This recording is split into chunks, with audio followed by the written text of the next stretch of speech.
People के पेड़ के नीचे हम लक्ष्मी जी के साथ शनिवार के दिन आपसे मिलने के लिए आए हैं। शनिवार के दिन जो पीपल के वृक्ष के नीचे दिया लगाएगा उसके घर में कभी संपदा की कमी नहीं होगी। सारे दिन पीपल के वृक्ष के नीचे हमारा निवास होगा।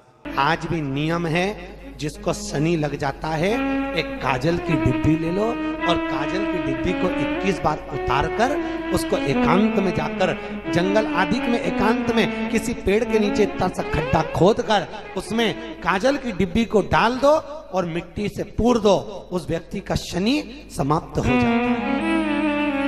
काशी विश्वनाथ का नाम लेकर काजल की डिब्बी को 21 बार उतार कर अगर काशी विश्वनाथ का नाम लेकर शनि वाले व्यक्ति को अगर पेड़ के नीचे दबा दे, शनि समाप्त। शनि उसको शनिवार के दिन जो पीपल के वृक्ष में सरसों के तेल का दीप लगाता है उसको शनि कभी परेशान नहीं करता। एक बात हमेशा ध्यान रखिएगा, मान लो अगर कोई भारी रोग ऐसा शनि महाराज के कारण हो गया हो, अच्छे काम करते करते उल्टे हो रहे हैं, होते हैं किसी किसी के साथ में, विपरीत परिस्थितियां आ जाती है, अच्छा करने जाओ बुरा हो जाता है, अच्छा कर्म करने जाओ बुरा हो जाता है। तो पीपल के वृक्ष की जो छाल होती है, छाल देखिए पीपल के वृक्ष में जो छाल लगी होती है, उस छाल को घिसकर चंदन बनाकर भगवान शंकर का स्नान कराकर अभिषेक कराकर पूजन कराने के बाद में पिपलेश्वर महादेव का नाम लेकर, कौन से महादेव? पिपलेश्वर महादेव का नाम लेकर वो जो घिसी हुई छाल होती है उस छाल का तिलक भगवान शंकर को लगा लो और उसी का थोड़ा सा भाग अपने कंठ पर मस्तक पर लगाना प्रारंभ कर दो। धीरे धीरे जो विपरीत दशा है वो सुधरना प्रारंभ हो जाती है। पर नाम याद रखना, पिपलेश्वर, जम के बोलिए पिपलेश्वर महादेव। एक देवता ऐसे हैं जिन्होंने दूसरे का हिस्सा खाने का प्रयास करा था और आज भी उस देवता से दुनिया डरती है। और उन्होंने दूसरे का हिस्सा खाने का प्रयास करा था तो शंकर भगवान ने उसको भी नहीं छोड़ा। कौन से देवता? वो बाल्टी में हर शनिवार को आते हैं आपके यहाँ। कौन से? शनि देव। उनने क्या करा था? भगवान सूर्य नारायण ने अपने सारे पुत्रों को देखा, सारे पुत्रों को, सारे पुत्रों को देखकर आज मेरे सूर्य नारायण भगवान बड़े सुखी, बड़े प्रसन्न। मेरा पुत्र शनि भी श्रेष्ठ है, मेरा पुत्र यम भी श्रेष्ठ है, सब ठीक है। आज भगवान सूर्य देवता ने अपने पुत्रों को बुलाकर कहा, आज मेरा मन कर रहा है कि मैं सारे लोगों का राज्य अपने पुत्रों को बांट दूं, सबको अपना अपना हिस्सा दे दूं। शनि महाराज जी को भी हिस्सा दे दिया गया। अब जब शनि महाराज जी को हिस्सा दे दिया तो शनि महाराज जी संतुष्ट नहीं हुए। दुनिया में ऐसे लोग बहुत सारे हैं जो संतुष्ट बहुत कम हो पाते हैं। शनि देव के मन में संतुष्टि नहीं हुई। जब शनि देव के मन में संतुष्टि नहीं हुई तो शनि महाराज उसी समय पर अपने सारे भाइयों का हिस्सा बटोरने लगे, उस पर कब्जा करने लगे। कब्जा करने लगे तो सूर्य देवता की आंख में जल भर गया। कितना तेजवान सूर्य नारायण, कितने तेजवान, कितना तेज भगवान सूर्य के पास में था। पर शनि महाराज को देखकर आज रो रहे हैं। शनि महाराज को, शनि महाराज ने अपने भाइयों के इस हिस्से पर क्या कर लिया? सूर्य नारायण भगवान की आंखों में जल भर गया कि मेरा पुत्र ऐसा कर रहा है। शनि को बुलाया सूर्य नारायण भगवान ने, समझाया और नहीं माना। किसी किसी की नियत होती है कि इसको इतना कैसे दे दिया, अम्मा ने इसको इतना कैसे दे दिया, पिताजी ने इसको इतना कैसे दे दिया, मैं तो कब्जा करूंगा, दुकान नहीं छोड़ू, घर नहीं छोड़ू, ये नहीं छोड़ू, वो नहीं छोड़ू। मत छोड़, एक दिन संसार छोड़कर जाना पड़ेगा। तब कहीं जमीन जायदाद छाती पे बांध के ले जाएगा। नहीं माने तो सूर्य देवता ने अपने गणों को भेज दिया, जाओ जरा शनि महाराज को जरा हटाओ वहां से। शनि महाराज को गुस्सा आया और शनि महाराज ने उन सारे गणों को नष्ट कर दिया। सूर्य नारायण रो रहे हैं। भगवान शंकर की पंचायत में सूर्य देव भी हैं, मतलब शंकर भगवान के मित्रों की गणना में सूर्य आते हैं। भगवान विष्णु, सूर्य नारायण, शंकर भगवान, माँ दुर्गा, गणेश जी, ये पंचायत है ना शंकर की, शिव पंचायत। शिव परिवार में कार्तिकेय, गणेश जी, पार्वती जी, शंकर जी, नंदी, ये शिव परिवार। पंचायत में सूर्य देवता। सूर्य नारायण को रोता हुआ देखकर भगवान शंकर को बड़ा दुख हुआ। शिव जी ने पूछ लिया, क्या बात है, आप रो रहे हो? नारायण क्या हो गया? मेरा बेटा मानने को तैयार नहीं है। आप चिंता मत करो, अभी देखता हूं मैं जाकर। और भगवान शंकर ने जाकर तुरंत सूर्य नारायण भगवान के कहने पर शनि देव को जाकर समझाया। इतने में तो शनि देव आग बबूला हो गए। आग बबूला होकर शनि देव ने कहा, ए शिव, आप मुझे जानते नहीं हो? शंकर भगवान ने कहा, क्या जानना है ये बताओ, क्या जानना है ये बताओ।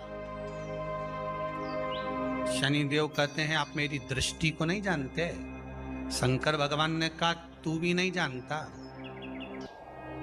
कि तेरी दृष्टि खराब कैसे हुई। तेरी दृष्टि को श्राप किसका लगा है तुझे नहीं मालूम क्या? शंकर भगवान ने जब समझाना चालू करा कि देख शनि देव, तुम तो कह रहे हो, तुम तो बोल रहे हो कि मेरी दृष्टि नहीं जानते। हम जानते हैं आपकी दृष्टि, मना नहीं है, जाना, पर आप नहीं जानते क्या? शिव जी जानते हैं। शिव जी ने कहा, मैं सब जानता हूं। आपका विवाह करा सूर्य देवता ने, आपकी पत्नी घर में आ गई, आप अपनी पत्नी को देखते तक नहीं थे, इसलिए आपकी धर्म पत्नी ने आपको श्राप दिया कि जिस पति ने मुझ पर दृष्टि नहीं डाली, मेरे वो पति की दृष्टि कुदृष्टि हो जाए, जिस पे डालेगा वो बर्बाद हो जाए। शनि महाराज ने कहा, आप मेरी पत्नी की याद मत दिलाओ। शंकर भगवान बोले, ए शनि, फिर समझा रहा हूं, हिस्सा छोड़ेगा कि नहीं छोड़ेगा? शनि बोले, नहीं छोड़ूंगा। शंकर भगवान ने उठाया, पीपल के पेड़ के नीचे ले गए और पीपल के पेड़ के नीचे शनि महाराज को उल्टा लटका दिया। 19 साल तक शनि महाराज को पीपल के पेड़ के नीचे शंकर जी ने लटका के रखा। अब बोल, 19 वर्ष तक शनि महाराज पीपल के वृक्ष में, पीपल की जड़ पर बंधे रहे, बोले ही नहीं, सीधे टंगे रहे। अब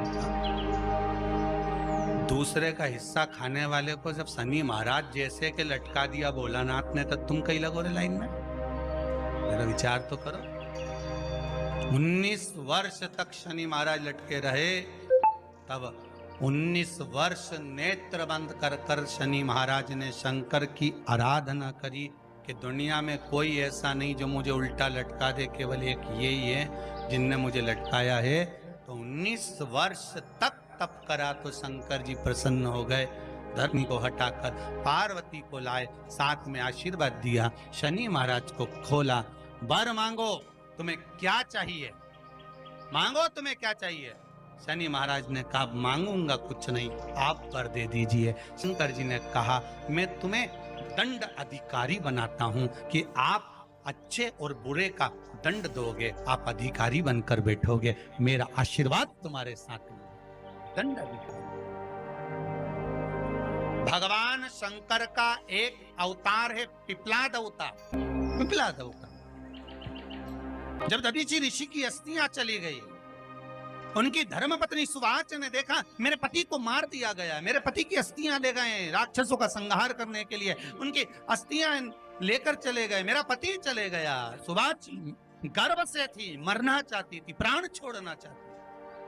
शिव जी ने देखा ये तो अग्नि के ऊपर चढ़कर अपनी देह त्याग रही है। शंकर भगवान ने आकर कहा, रुक जा सुभाष, रुको, तुम्हारे गर्भ में बच्चा है, तुम्हारे गर्भ में बच्चा है, वो बच्चा मर जाएगा। अब इस बच्चे को जन्म देकर भी क्या करूं? नहीं पिता, तुम्हारे गर्भ में जो बच्चा है वो महाज्ञानी है। तुमने मुझसे प्रसाद के रूप में मांगा था, कहा था शिव जैसा पुत्र होना चाहिए, तो क्या तुम शंकर को नष्ट कर दोगे? मैं शंकर को जन्म दूंगी। सुभाष ने 2 पत्थर उठाए, अपने गर्भ पर मारना प्रारंभ करा। गर्भ पर मारा, बच्चे ने जन्म लिया। बच्चा 7 महीने का था। उस बच्चे को उठाकर पीपल के कोटर में रख दिया। पीपल की कोटर। एक गिलहरी पीपल के फल को लेकर आती थी, पिपलाद के मुंह में देती थी। शिव का एक, इसलिए शंकर का नाम ही पिपलेश्वर महा। शिव का एक अवतार पिपलाद के रूप में हुआ है। तुम क्यों चिंता करती हो? तुम चिंता मत करो, तुम्हारा पुत्र जन्म दो तुम। और दिया धन सुभाष ने, उसके बाद प्राणों को त्यागा। और उस पीपल के कोटर में अगर भरण पोषण करने वाला कोई था तो वह देवाधिदेव महादेव था। फिर निवेदन करेंगे, माता के गर्भ में बच्चा रहता है, उसका भरण पोषण करने वाला मेरा देवाधिदेव महादेव है। अगर जन्म उसने दिया है तो मृत्यु भी वो देगा। अगर तुमको कुछ ज्ञान दिया है तो अच्छी जगह पर भी वही पहुंचाएगा। आप जो अभिलाषा लेकर आते हैं, बच्चे कहते हैं हमारी नौकरी नहीं है, सर्विस नहीं है, हम इस कॉलेज में पढ़ना चाहते हैं, हम इस जगह जाना चाहते हैं, हम इस पद पर जाना चाहते हैं, बस इतना याद रखना, तुम्हारा भाग्य बुरा नहीं होता।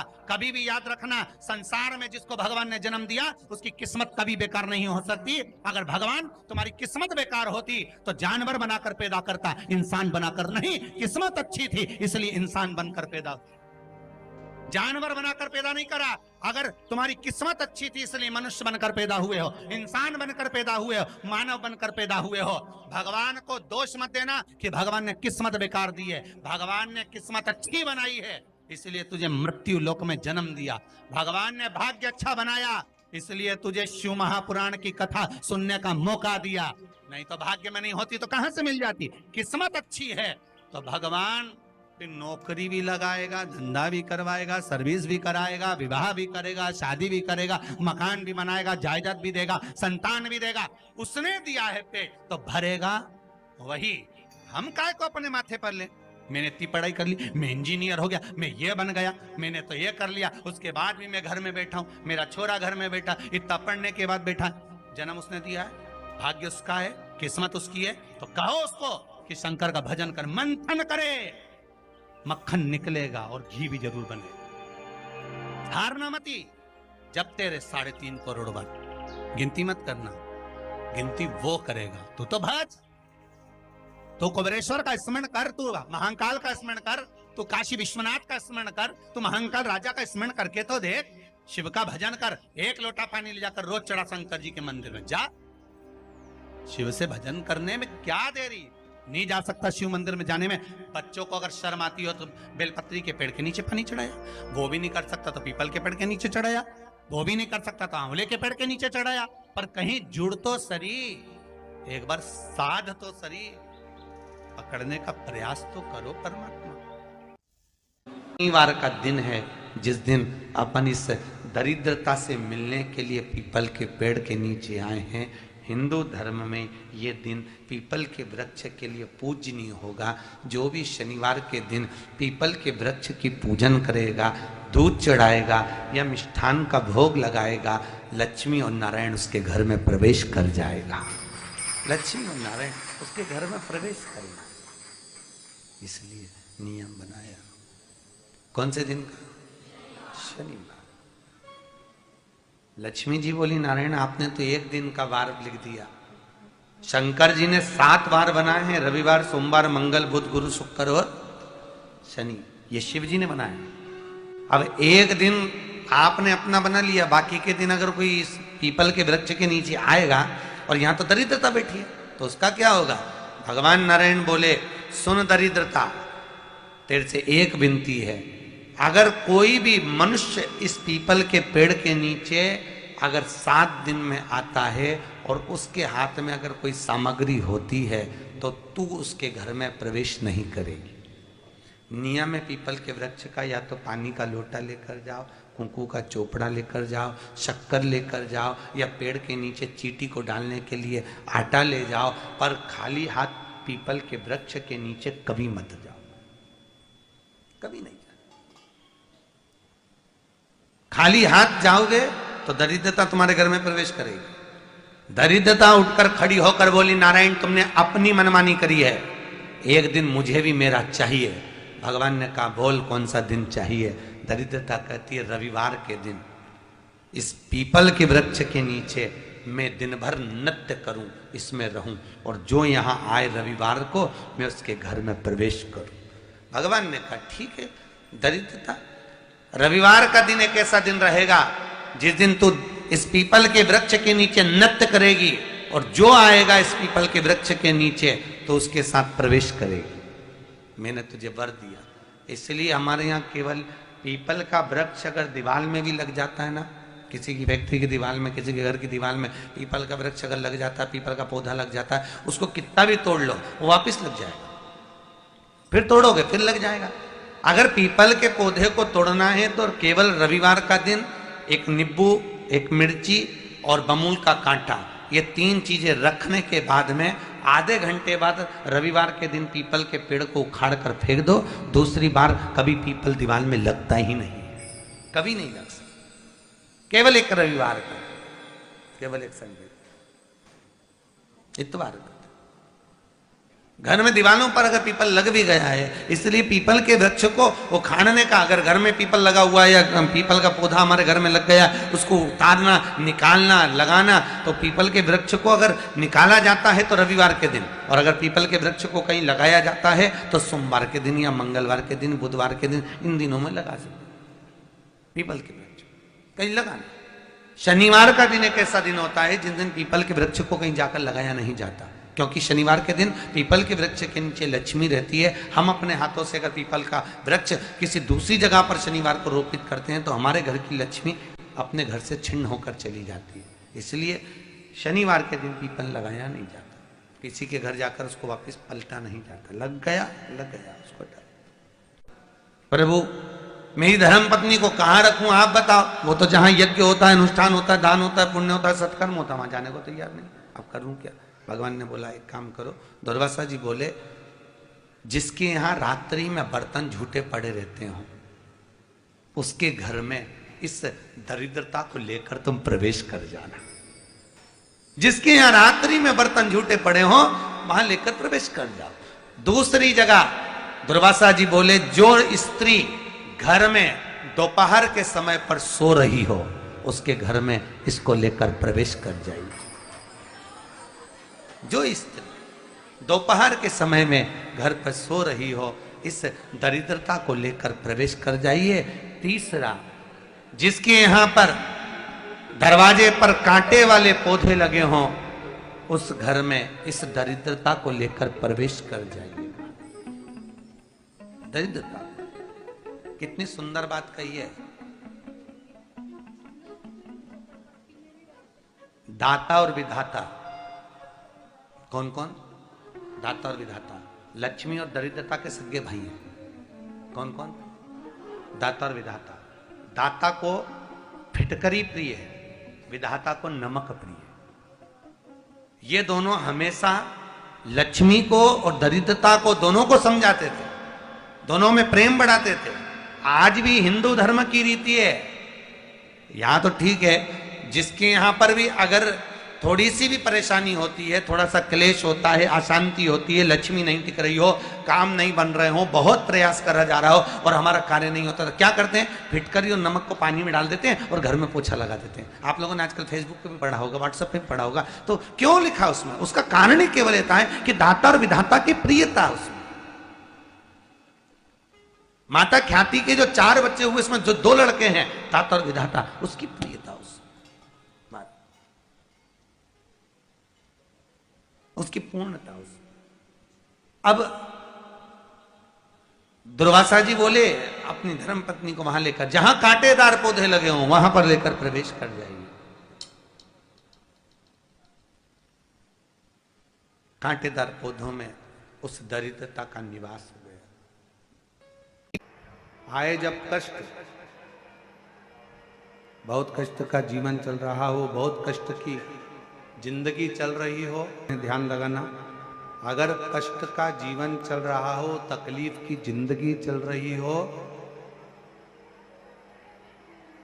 5-7 सोमवार, या तो 5 सोमवार या 7 सोमवार, हाथ में दुर्वा,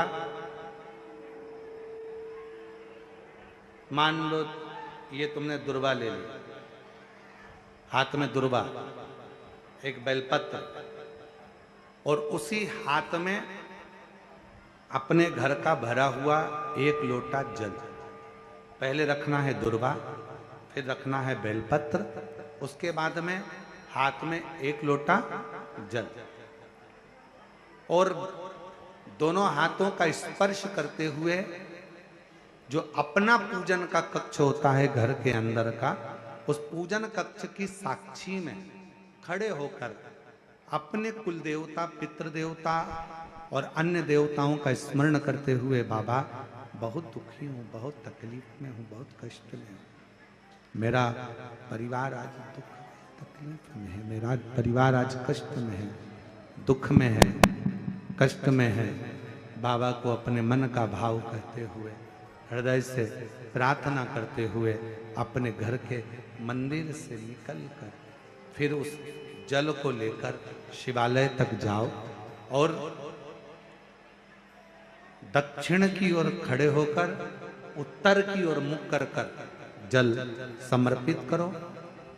बेलपत्र और दुर्वा दोनों को अशोक सुंदरी वाली जगह पर चढ़ा दीजिए। अशोक सुंदरी की जगह तो सबको मालूम है ना।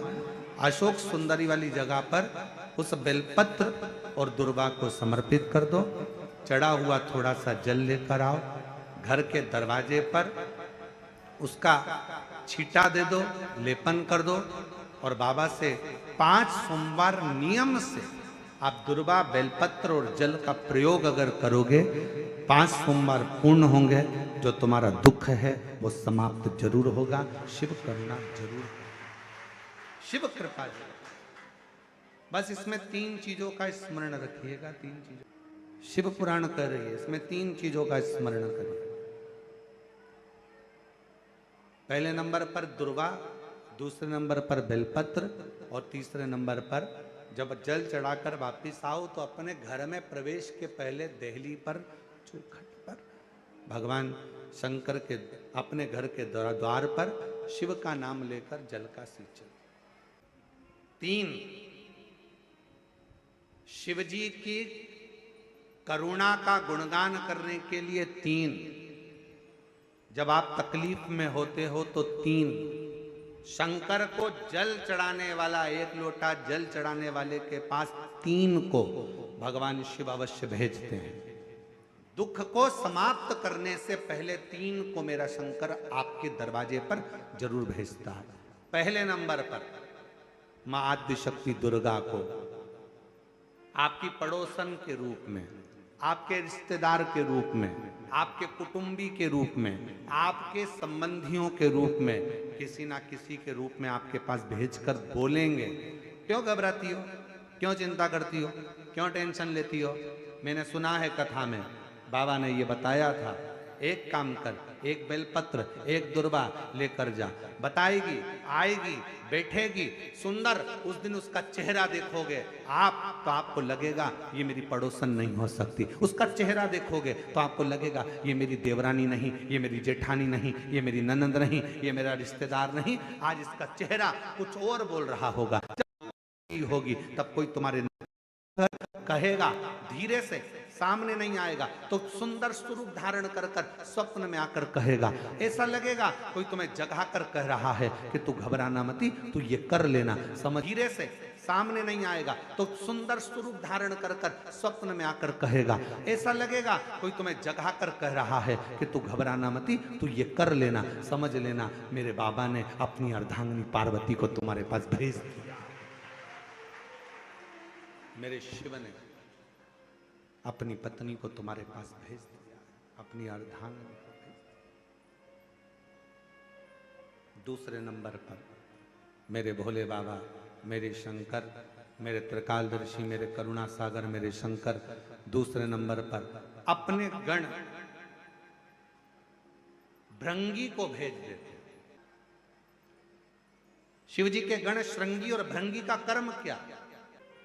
श्रृंगी शिव से दूर नहीं होता और भृंगी शिव जी की आज्ञा पाकर शंकर के भक्त के पास जाकर बैठता है।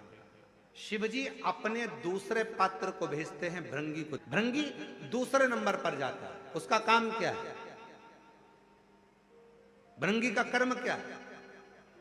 तो कहा भृंगी कभी भी सामने अपने प्रतिबिंब से नहीं आता, किसी का स्वरूप धर कर नहीं आता।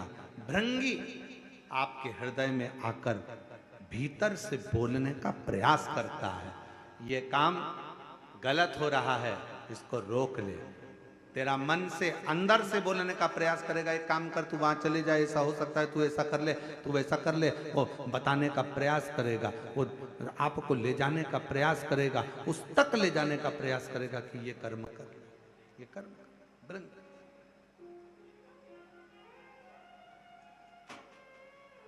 दूसरे नंबर पर भृंगी आपके मन की वाणी को शिव तक पहुंचाने का प्रयास करेगा। और तीसरे नंबर पर भगवान शंकर अपने भक्त का दुख हरने से पहले तीसरे नंबर पर भेज देते हैं अपने नंदीश्वर को, अपने नंदी गण को मेरे शिव भेजते हैं। नंदी का काम क्या है? जैसे ही नंदी आता है, कोई व्यक्ति के रूप में, किसी रूप में, किसी फोन के रूप में, किसी कॉल के रूप में, किसी पत्र के रूप में, किसी मैसेज के रूप में, जब नंदी तुम्हारे घर में प्रवेश करता है तब वो तुम्हारे रास्ते को क्लीन कर देता है, रास्ते को साफ कर देता है, उसको मार्ग को प्रशस्त कर देता है। आप दिल से उससे कहो, जहां तार ना जुड़े। कोई कई जगह कहे ना, अभी हमने कहा कि हमारे बच्चे कहे यहाँ पर सिग्नल मिल रहा है, कोई कहे वहां सिग्नल मिल रहा है। अगर सारी दुनिया से हार गए तो फिर एक जगह पर जाकर सिग्नल मिलाना। एक बार शिव महापुराण की कथा में पहुंचकर बाबा देवादिदेव महादेव से अपने मन की बात कहकर कभी योग बन जाए तो उस कथा में आसन बिछाकर जमीन पर अपना आसन डालकर ये नहीं सोचना कि मैं वीआईपी कितनी हूं, मुझे कहां बैठना चाहिए, कहां रहना चाहिए। एक बार उस पवित्र प्रांगण में जहां बाबा की कथा हो रही हो, जहां बाबा कुबेर भंडारी का आनंदमय कथा कर तत्व ग्रहण करने को मिल जाए, वहीं पर रात्रि विश्राम कर कर बाबा से अपने दिल की बात कहकर अपने मन की बात जरूर कहना। ये निश्चित है मेरे बाबा से तुम्हारा सिग्नल जरूर मिलेगा और शिव आपकी बात को स्वीकार जरूर, शिव सुनेगा। भगवान देवादिदेव महादेव को जल चढ़ाते हैं, उसके 5 अलग अलग तरीके हैं। बहुत सावधानी से सुनना कथा, आपकी और हमारी जिंदगी की सार्थकता को सिद्ध करने वाली कथा। आज पंजाब की इस पवित्र भूमि पर अगर यह प्रसंग निकला है तो इसको आप अगर सुनेंगे तो आपका जीवन सार्थक होगा। शिव जी को 5 तरह से जल चढ़ाने का तरीका है। जैसे पंचामृत होता है, दूध, दही, शहद, घी, शक्कर, ये सब पंचामृत के अंतर्गत आते हैं, उसी तरह शंकर जी को 5 तरह से जल चढ़ाने का क्रम वर्णित किया गया। अब उसको समझेंगे, बहुत सावधानी से समझिएगा। पहला, जल लेकर आए, सीधे डायरेक्ट शंकर भगवान के शिवलिंग पर चढ़ा दिया, ये प्रथम जल का चढ़ाने का तरीका। दूसरा, जहां से पानी बहकर जाता है, जहां से जल बहकर जा रहा है, उसके ठीक विपरीत जल उत्तर में जा रहा है, आप दक्षिण में खड़े होंगे और दक्षिण में खड़े होकर उत्तर की ओर मुख करेंगे और शिव जी को जल समर्पित करेंगे। ये रोग मुक्ति करने वाला है और हमारे रोग पर हमें विजय प्रदान करने वाला है। ये जल चढ़ाने का तरीका। एक सीधे मंदिर में गए, लोटा भर कर जल उठाया, शिव जी को चढ़ा दिया। दूसरा जल, जहां से पानी बहता है, शिव जी का चढ़ा हुआ जल जहां से बहकर जाता है, उसके ठीक विपरीत में शिव जी का जल इधर जा रहा है तो तुम यहां खड़े हो, तुम यहां बैठो, यहां मत बैठना, यहां मत बैठना, इधर बैठो। अगर रोग का निवारण है तो यहां बैठकर। तीसरा, अशोक सुंदरी से जल चढ़ाते चढ़ाते शिवलिंग तक लेकर जाना और शंकर भगवान के शिवलिंग पर पूर्ण जल समर्पित करना। ये तीसरा तरीका, ये कार्य की सिद्धता के लिए। हम जब किसी से आस ना लगाकर परमात्मा से विनती करते हैं तो वो विनती करने का तरीका। तीसरा। चौथा, शिव जी पे चढ़ा हुआ जल 5 जगह पर समर्पित करना।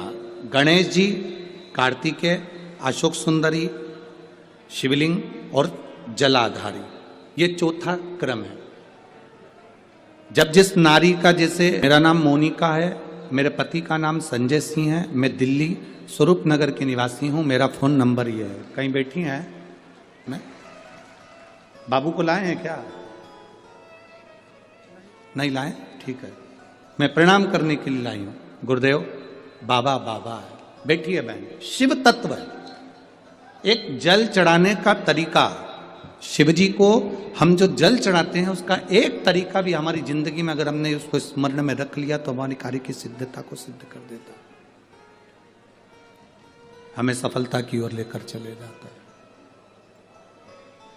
सीधे जल चढ़ाना, दक्षिण में बैठकर उत्तर की ओर मुख कर कर जल चढ़ाना, अशोक सुंदरी से लेकर शिवलिंग तक जल चढ़ाना, 5 स्थान पर गणेश, कार्तिकेय, अशोक सुंदरी, जलाधारी, शिवलिंग पर जल चढ़ाना 5 स्थान पर। ये चौथे नंबर का। और 5वां जल समर्पित करना।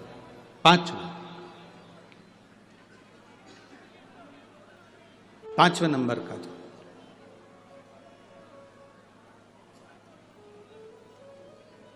शिव जी को 5वें नंबर का जो जल आता है, जो जलाधारी है, ऊपर जिसमें पानी भरा रहता है और नीचे एक एक बूंद टपकता रहता, जलाधारी में जल समर्पित कर कर उसी जल को बचाकर अशोक सुंदरी वाली जगह पर थोड़ा सा चढ़ाकर उसी में से जल शिवलिंग पर जब हम समर्पित करते हैं तो हम जिस कार्य के लिए जा रहे हैं वो कार्य सफल